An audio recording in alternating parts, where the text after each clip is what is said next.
welcome to another Looney Tunes review video. If you are new to the channel, make sure you subscribe to follow my journey to review all 1000 classic Looney Tunes shorts and give this video a like as well. So this is a review for Sitting on a Backyard Fence, released in 1933. It's the 70th in the series, and it's directed by Earl Duvall. You can find this on the Looney Tunes Golden Collection Volume 6 DVD set. It's not restored, it's one of those bonus cartoons that they try to throw in at the last minute kind of thing because the one's going to be a Volume 7, so hey, I'd rather have that than absolutely nothing. It's actually in a reasonable state as well, just a few interlacing artifacts, and it might have been for the Laserdisc version or something, but anyway, at least it's there. In case you haven't seen this one, well, this is another Merry Melodies where they're essentially promoting a song, and in this case it's Sitting on a Backyard Fence. So you have a cat wooing over a girl cat, and later on we see a so-called bad cat with an eye patch come into play wanting to take that girl away, and yeah, we get a massive fight at the end. So, pretty straightforward, but hey, this is actually a really good and underrated early Merry Melody short.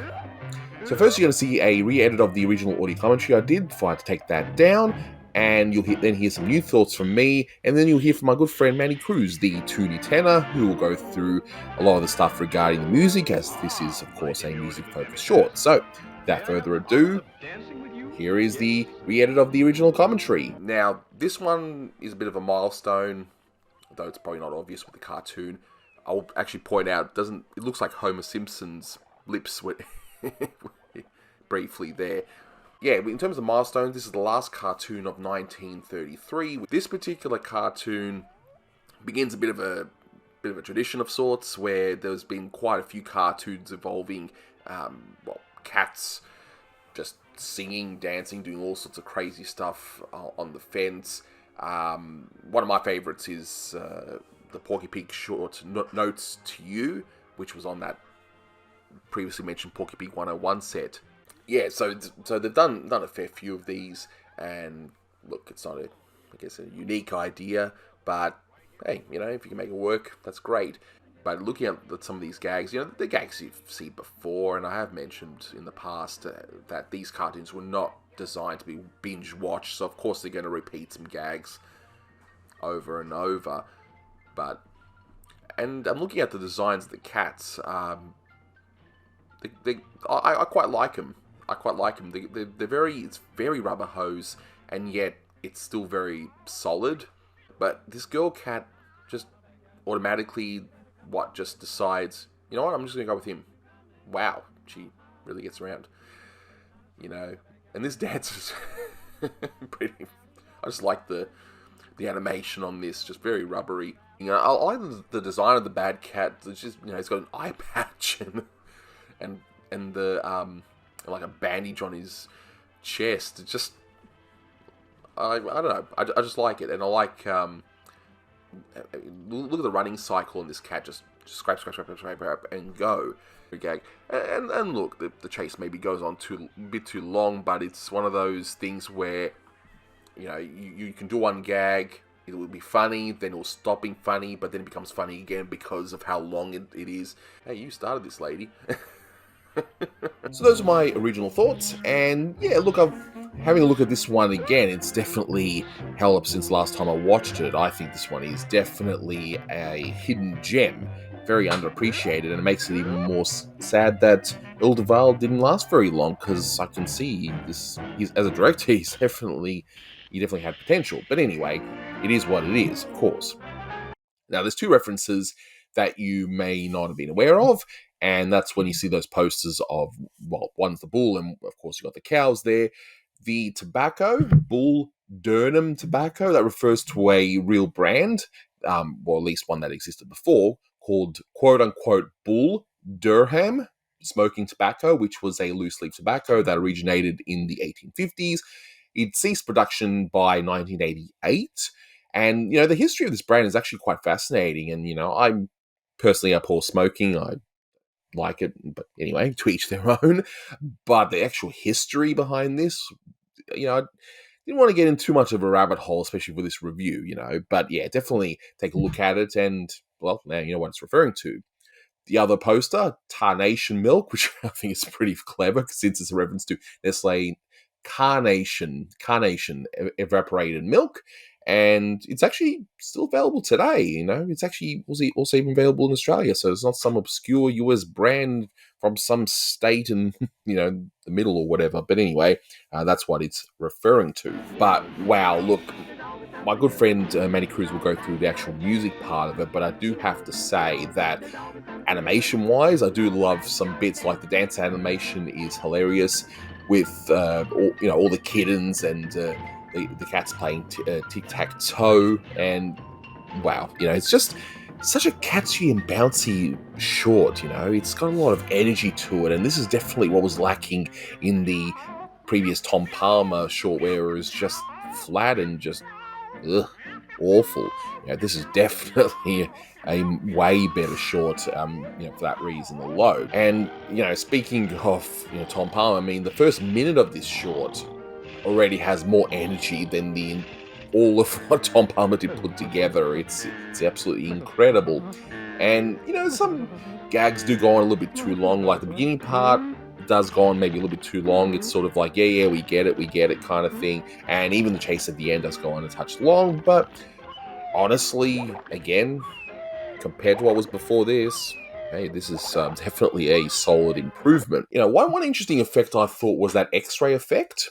And, if you slow it down and have a look, it's kind of weird how they've done it. It doesn't quite line up, but I guess, if you're just watching it normally, it's fine. But hey, I like the fact that there's at least some ambition here. And speaking of ambition, that final rolling pin scene where the backgrounds move as well, wow. That is easily the highlight here in terms of animation. And, as Manny will point out in his track, that Taschen was around at the time, and this is the kind of thing that he would sort of do in some of his shorts, like, well, similar things anyway, with interesting angles and all that. Was he involved in this? I don't know. Doesn't say in the credits. He's not in there, but he was definitely around the studio around this time, so who knows? Now, but if you look closely, though, there's only 2 rows of buildings. I mean, that doesn't mean it's any less impressive or anything like that. I mean, it would have been tricky just to do it as it is, but you can see, just to make it work, and I guess to make sure that I think this is out on time, that, yeah, they limited the backgrounds to 2 buildings. But hey, since the action is well and truly in front, yeah, you're not going to really notice unless you're an obsessive nerd like me. But story-wise, this is a very interesting one, and it's very much a pre-code cartoon in a lot of ways. I mean, there's a lot of innuendo of the bull when he's singing to the cows, and you got the cats following the female cat. There's a lot of sexual tension, if you will, and but of course the ending, and this is the sort of thing that you probably wouldn't see once the code comes into play, or if it is, it'd be very, very subtle.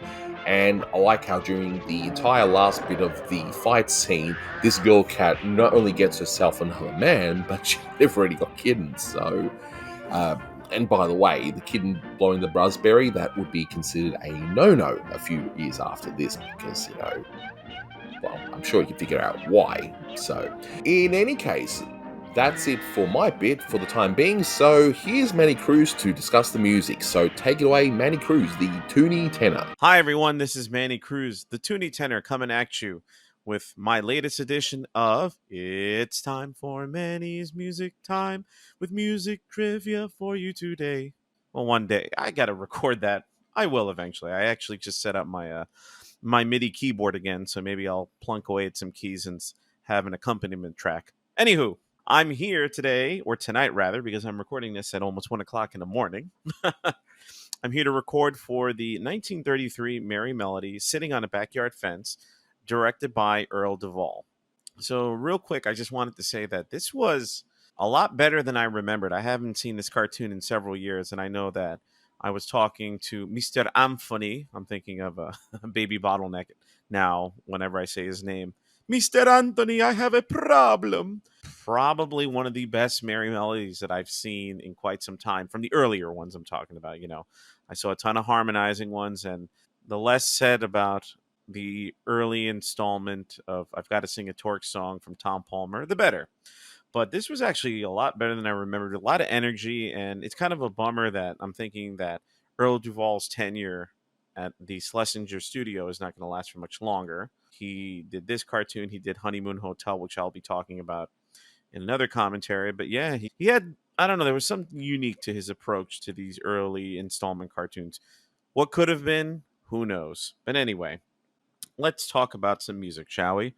So, Sitting on a Backyard Fence itself, the title song, was written by Sammy Fain, and the lyrics were written by Irving Cahall. The song itself was featured in the 1933 Warner Brothers feature Footlight Parade, which starred James Cagney, Joan Blondell, Ruby Keeler, and Dick Powell. Besides the team of Fain and Cahall, the songwriting team of Harry Warren and Al Dubin, because you'll never hear those names ever again, also contributed songs to the film.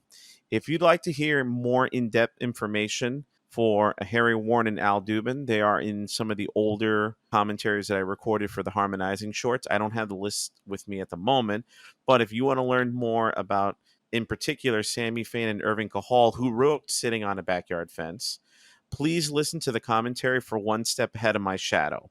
That song was also composed by the team of Fain and Cahall. Footlight Parade was selected for preservation by the United States Film Registry in 1992. Besides Sitting on a Backyard Fence, this particular film featured other songs that were used in previous Looney Tunes and Merry Melodies cartoons and in subsequent shorts, either by Frank Marsalis, Norman Spencer, and as we all know later on with Carl Stalling and Milt Franklin. So what are those songs? Obviously, this one, Sitting on a Backyard Fence. By a Waterfall, I think of you. I think that's how the melody goes. And probably the most famous scene from the film Footlight Parade features By a Waterfall, where they have this really, really cool Busby Berkeley number that has a bunch of synchronized swimmers, and it's really, really neat. One Step Ahead of My Shadow, which I mentioned before, which was used in an earlier Merry Melody. And the one that I will be talking about very soon, Honeymoon Hotel. What is Sitting on a Backyard Fence in context with the original film? So in the film, James Cagney plays a former Broadway musical director who is down on his luck, and he's like, this is not working anymore. So what he does is he starts trying to adapt his idea to film. He creates prologues. What is a prologue? It is a short live musical production that is done live in a theater before the main feature starts. So one of the prologues in the film, I didn't get to see the whole film yet, but I did see the specific scene featuring this song. It's available on YouTube on the Warner Archive YouTube page. The scene that features Sitting on a Backyard Fence, you have Ruby Keeler and Dick Powell, who are two of the main actors in the film. They are rehearsing this particular prologue, and they are in costume as alley cats. So the context of this cartoon having cats makes 100% sense with the original film, whereas with other Merry Melodies from this time period, they would just take the title song and set it in a junkyard, set it in the Russian Revolution or China or whatever it may be. But this one, it's like, oh wow, it actually makes sense in the context of the cartoon itself. One character in particular that really stood out for me during the prologue with the title song is you have child actor Billy Barty, who actually had a career, continued having a career in Hollywood, a long career. He was a dwarf, but at the time in this movie, he was only about, I think, 8 or 9 years old. But he was playing either a rat or a mouse that was trying to steal a piece of cheese from a really, really comically sized mousetrap. And I got a kick out of his character. Let's talk about some of the other cues in this particular cartoon, because you have a few of them, but I really like the way that they're implemented. So first off, you hear the title song in the very beginning when you have the different things, the alarm clock sleeping and the telephone sleeping, the guy with the huge nose. And according to the book from Cartoon Voices by Keith Scott, thank you again, Keith, for your amazing research. I'm guessing Bernard Brown performed all the vocal effects in this cartoon, the cats, the guy snoring, all these other things.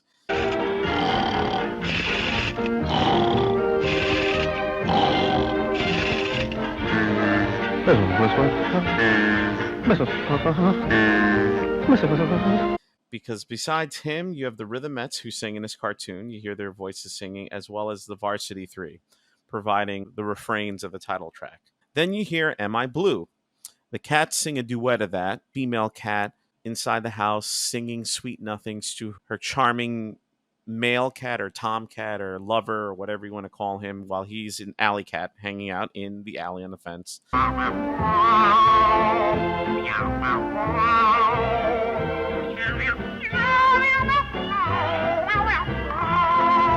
Then, when she jumps to meet him on the fence, it switches to "Why can't this night go on for forever?" They start cuddling. They start, smoochy smoochies, or being cute with each other.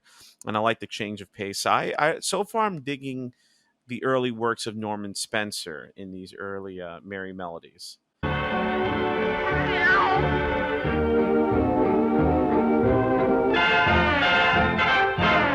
And I enjoyed most of his work in the brief period he was there before Carl Stalling came, but probably in another commentary, I'll go a little bit more into Norman Spencer, but I like how he changes the tempo, he changes the key, he goes from major to minor, changes the little things in the orchestration and whatnot, and the instrumentation, which are cool. You hear that wood block, because that's like a trademark of the Norman Spencer shorts, is that wood block that you could hear in your sleep. But anyway, I digress.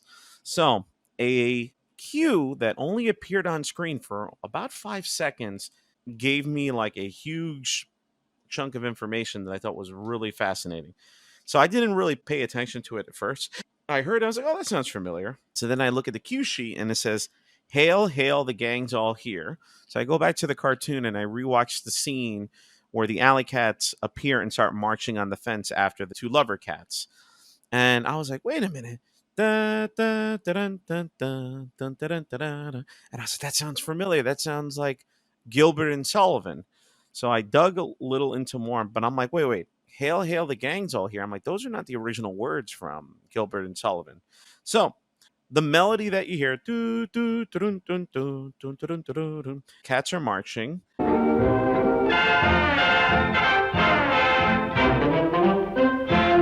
Hail, hail, the gang's all here is a song from 1917.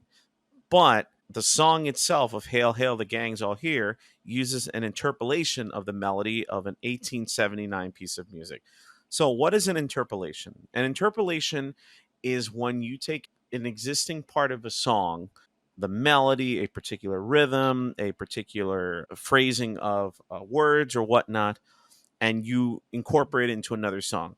So think of it as sampling. So sampling, for those of you that are into hip hop, especially in the 80s when digital samplers were created, where you are taking a part of a recording and manipulating it. You are repeating it over and over again. They'll take like a bass line from an R&B song or from a rock song, and then they would take the actual recording and put it on a digital sampler and repeat it and loop it over and over again, and then rap over it. But an interpolation is you're not taking the actual physical recording, because obviously you couldn't sample back in the 1930s. That technology did not exist. But you would take like a little chunk of a melody, or you would take a little chunk of the way that the words are spoken in rhythm and just bring it to another song. 1879. W.S. Gilbert and Arthur Sullivan, a very famous songwriting team. They wrote a lot of English operas and operettas. The Pirates of Penzance is one of the operas that they're famous for. There's also the HMS Pinafore. There's my Simpsons reference for the day. Poor little buttercup. I'm thinking of the ending of Cape Fear with Sideshow Bob and Bart makes him sing HMS Pinafore, which is another opera written by Gilbert and Sullivan. But anywho, 1879, Gilbert and Sullivan, Pirates of Penzance. The original song that the melody comes from, here's the cool part, and I don't know if anybody realized it at the time. The original was called With Cat-Like Tread. With Cat-Like Tread. Da-dun, da-dun, da-dun, da-dun, da. It's been a while since I've heard it. And then later on in the song, that's when you hear the melody. Da, da, da-dun, dun, da, dun, da-dun, da-dun, da. And then, so there you go. There's that interpolation. And then years later, a songwriting team took that melody, changed the lyrics, added other pieces of music to flow together with the original Gilbert and Sullivan interpolation, and boom, hail, hail, the gang's all here. 1917, that song was written by a songwriting team of Theodore Morse and Theodora Morse. So let's talk briefly about the two of them. So you have Theodora Morse. Her real name was actually, her first name was Alfreda Theodora was her middle name, and she married Theodore Morse. But this is the early 1900s, and sadly, there weren't that many lyricists that were women at the time. But she actually managed to have a career, and she got to work with her husband in the process. If you look up the credits for Hail, Hail, the Gang's All Here, the lyrics are by D.A.S. Esram, but that's just a pseudonym that Theodora Morse used.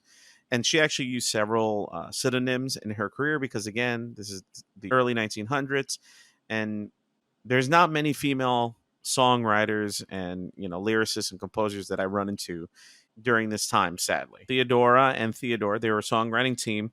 They usually went by the names of Terrace and Morse, and they were actually a relatively successful songwriting team from Tin Pan Alley. By the Light of the Silvery Moon. You hear that song as the cats walk by the moon, and you see like this little X-ray effect. And I always think of Porky's Bad Time Story from 1937 whenever I hear that song.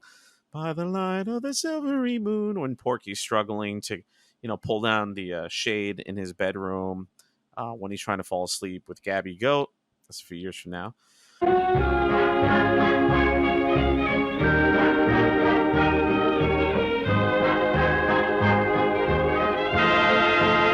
Home on the Range. Home on the range where the deer and the antelope play. I sang that song when I was a little boy and the skies were cloud. You get the point. So you hear that when the original male cat, I guess you call him the tomcat, he starts singing. He uses an impromptu guitar to serenade his sweetie.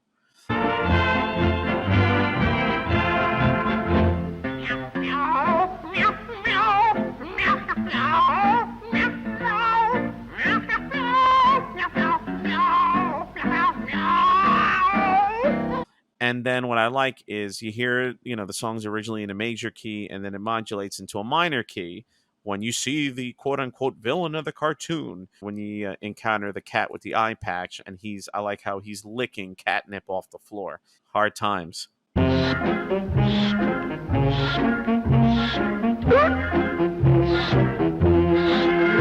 And finally, the last cue that you hear in this cartoon is called I'm Making Hay in the Moonlight. And that one is featured predominantly in the fight between the two male cats. Going off on another little quick aside, when the cartoon itself, I really, really like the scene when the two male cats are fighting each other on the telephone poles and they're connected to the rolling pin. And I was like, wow, that's like a really, really cool shot for an early 30s, Merry Melody to be doing stuff like that. Like when I think of really cool rotations, and sadly I don't know the actual terminology used for filmmaking, but how the background is moving and it starts rotating and whatnot. I'm like, this is like some Frank Tashlin stuff going on. Maybe Tashlin had a hand in maybe pitching that scene or animating that scene. I know the credits have Don Williams and Jack King were the animators in this cartoon, but in 1933 our buddy and my fellow New Jersey native, Frank Tashlin, was working at the Schlesinger studio after leaving Van Buren, but he did not last there very long. He would subsequently return in 1936, but who knows? Maybe Tashlin animated that specific scene. I don't think so, because I think I could pick out the way that Tashlin animates, but I'm not like our buddy Devin Baxter, who is great at picking apart animation, as well as our buddy Austin Kelly, who those guys have more of an eye for picking things of distinct animators and whatnot. Plus, we don't have the documentation to go with it, sadly. This went way longer than I anticipated. I just got into a flow, and also I lost some time based on my rambling earlier. Well, I ramble all the time, so what else is new? But this cartoon is actually pretty cool to watch again. It's been a long time. I know Anthony said this is underrated, and I'm going to have to agree with him.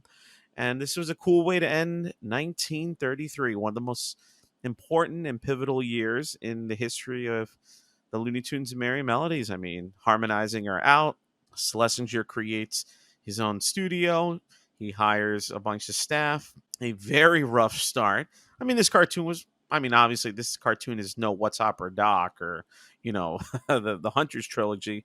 But for the time period, it was actually a relatively enjoyable cartoon. But soon we'll be entering 1934, and we're moving more and more towards the really, really good stuff. So Anywho, those are my thoughts for the 1933 Merry Melody sitting on a backyard fence. I hope you have a good time listening to me ramble, as well as listening to Anthony and others talk about this cartoon and all the other ones. Like I said, if you want to learn more about Sammy Fain and Irving Cahall, go listen to One Step Ahead of My Shadow, as well as the other ones. I forgot which one for Warren and Dubin, but you'll hear those names once again.